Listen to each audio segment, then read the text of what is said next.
This is the humidifier. You can just touch this corner to turn the light on. Press more, and then the humidifier is, this is where you turn it on and off. Here's their, whatever it's currently at, and then if you were to turn it on, I just usually have it on auto, and then set your humidity. It rarely would get up to 50, but whatever your comfort level is there. So now it's turned back off.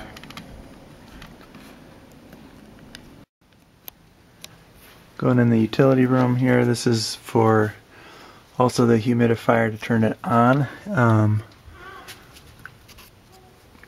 Currently this is pointed to closed. I don't know if it shows up, but closed there.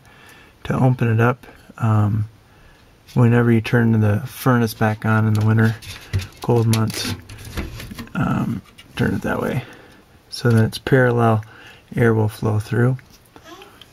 And it's a passive thing, so air actually comes in down here, goes into the furnace and out, and then the passive thing, it just recycles it.